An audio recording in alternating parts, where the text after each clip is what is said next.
All right, we are live. All right. It's your boy Locally and his brother Hiblin, and we are talking about Shrek 5. What? Oh, we're live now. Sorry.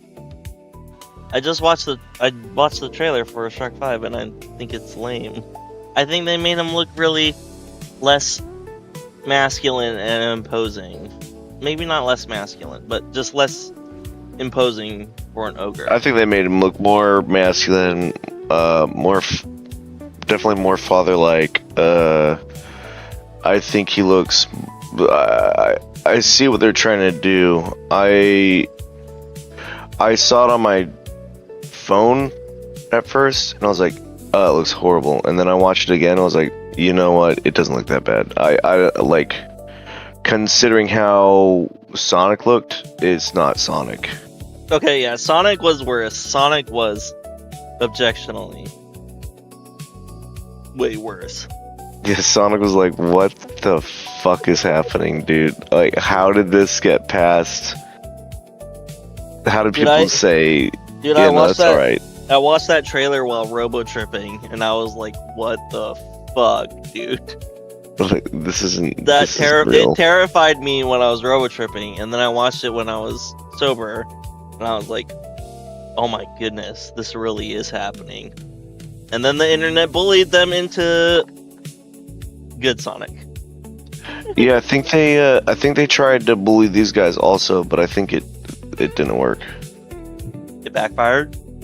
I think they may have touched things up a little bit, but or not at all, I forget. But I know the internet tried. They were like, change it, and they were like, they just posted more stuff, and people were like, oh, they didn't do shit. Well, it's cool. It's cool. There's a Shrek 5 coming out. All right. Yeah, I still have to watch like 4. Oh, Forever After is pretty good.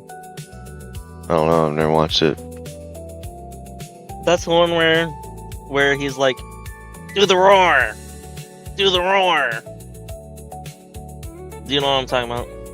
Yeah, I do know what you're talking about. I don't know if I may have not. That's the one with Rumpelstiltskin, right? Yes. No, that's 3. That's the third one? Yeah.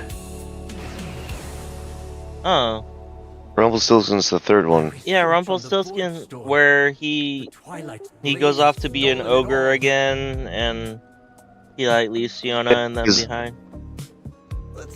Because in 2, it's Prince Charming. Right. And then 3 is Rumpelstiltskin. Right? 2 is Prince Charming.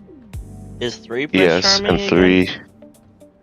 I don't think so. I thought it was Rumpelstiltskin. 3, actually? Now I'm forgetting it. I thought 4 was Rumpelstiltskin because that was when all the kids are alive. Let me see.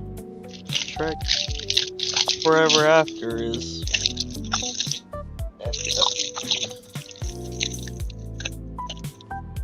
Yeah, Shrek 4 is with Rumpelstiltskin. Okay, Shrek 3. What is Shrek 3? Now I'm forgetting what Shrek 3 was. I don't know if I've seen Shrek 3. The third one.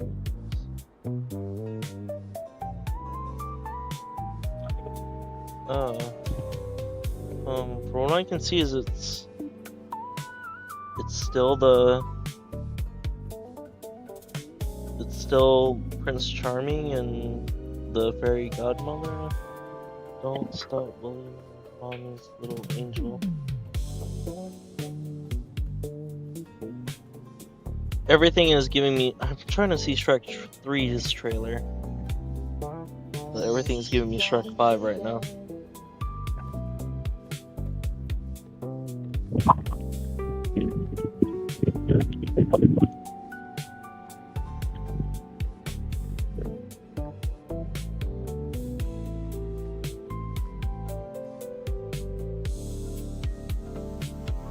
Oh yeah, Puss in Boots is in this one. Was he in the second one?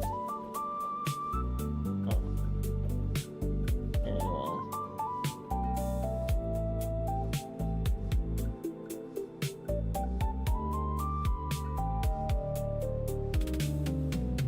Oh,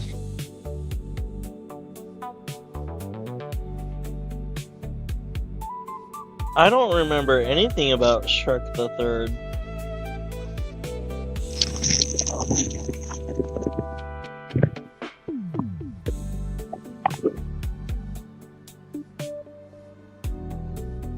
Oh, it is with Prince Charming. what's 2 about? Shrek 2 was the one. That was the one where Shrek tries to get handsome. That one is really good. That was an awesome sequel. Isn't Prince Charming in 2? Yeah, Prince Charming is in 2. I guess he's in 2 and in 3. He's in 2 and 3. I guess Shrek the Third might have been kind of forgettable. The fairy godmother was in 3. No, she was also in 2, if I remember correctly. Well, when you really She was definitely in 2. She was the whole. tearing me down. I think the third was just with the same characters of 2. But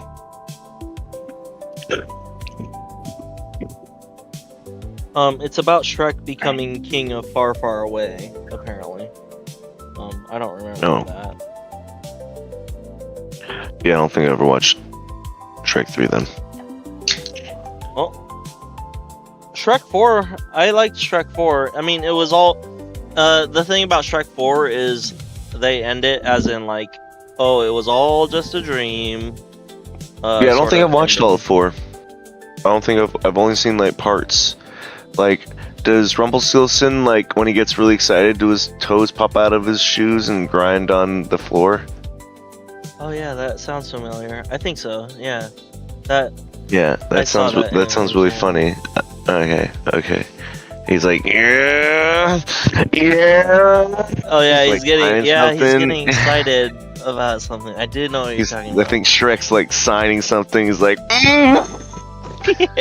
That's what it is. Yeah, he was signing his name over. I do remember what you're talking about. What do we need to do? yeah, I don't think Oh, I by the way, I need watched to pull my all that. YouTube video. That's where on Do the screen. Roar comes from? Yeah, that's where 4? Do the Roar is in 4. This is the music we're listening to. I'm just chilling out to YouTube music. But yeah, he's like, do the roar! And he's like, not now, I'm not in the mood. And he's like trying to be super polite. It's like his father's like, please, Shrek, my son and I are dying to hear you do the roar. And he's like, I love "Do you, the Daddy. roar." Yeah, he's like, I love you, Daddy. He's like licking his lollipop.